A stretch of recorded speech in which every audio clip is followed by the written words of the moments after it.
د افغاني سرې میاشتې ټولنې رئیس او ورسره مل پلاوی په ننګرهار ولایت کې له بېوزلو او د طبیعي پیښو پر مهال له زیانمنو سره د اړینو مرستو په موخه د دیني عالمانو او قومي مشرانو سره د یووالي او همغږۍ غونډه وکړه.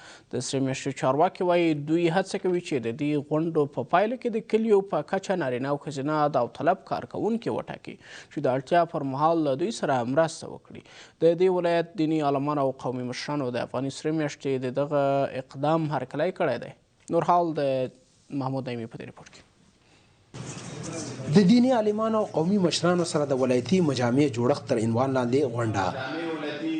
دغه غونډه کې د ننګرهار ولایت د سرې میاشتې ولایتي چارواکو له کابل د سرې میاشتې عمومي رئیس او ملا پلاوي ګډون کړی و. د افغاني سرې میاشتې چارواکي وایي د دغه ډول ناستو څخه یې موخه د دولت او ولس ترمنځ د واټن راکمول، په ولسوالیو کلیو او بانډو کې بېوزله وګړو ته او د طبیعي پیښو د رامنځته کېدو پر مهال زیانمن شوو خلکو ته په وخت د مرستو رسول دي. دوی وایي دوی به کلیو او بانډو کې داوطلب نارینه او ښځینه کارکوونکي وټاکي، کوم چې د اړتیا پر مهال به دوی ولایتي مسؤلینو ته لارښوونه کوي او له هغو سره به مرسته کوي. سره په ټولو ولایتونو کې څلور ولایتونو کې نمایندګي لري، نمایندګان لري. نو هغه نشي کولی چې د ټولو خلکو د دردونو او کړاوونو نه ځان خبر کړي. دا علما چې موږ ته راغلي دي دوی باید د خپلو قاریو د خپلو ولسونو موږ ته د نارینه او د زنانه بخش کې باید رضاکاران راکړي. هغه خلک راکړي چې هغه خدمت کوي د معاش په مقابل کې نه دي. لکه مخکې ما تاسو ویل چې موږ شپږ زره رضاکاران لرو. نو غواړو چې زموږ د رضاکارانو سیستم باید زموږ هر قریې ته هر کلي ته ورسېږي. نوموړي همداراز د دې د چارو په لاښه والي کې د قومي مشرانو او دیني عالمانو ملاتړ اړین وباله او زیاته کړه چې دوی کولی شي چې د اړتیا پر مهال خپلې ستونزې، شکایتونه او وړاندیزونه نیغ په نیغه له مرکز سره شریک کړي.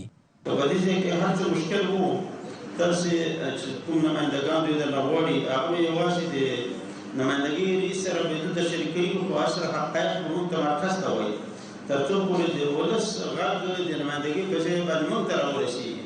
موږ به د هغې ځای په دې کې تصمیم ونیسو، کوم ځای سره عاجل د کومک ضرورت وي تصمیم وکړو، کوم ځای کې د چا د لاسنیوي ضرورت وي هغې کې هم تصمیم ونیسو. قومي مشران او دیني عالمان د افغاني سرې میاشتې دغه چاره ستایي او زیاتوي چې د دغې چارې له مخې مستحقو خلکو ته په اړینو وختونو کې مرسته رسېدلی شي. دا ډېر مهمه غونډه ده په دې خاطر چې علما کرام په حیث د دې چې علما دي د خپل کلي نه ښه خبر وي چې په دې کلي کې مجبور څوک دی، مشکل سره څوک مخ دی او ډېر احوج څوک دی.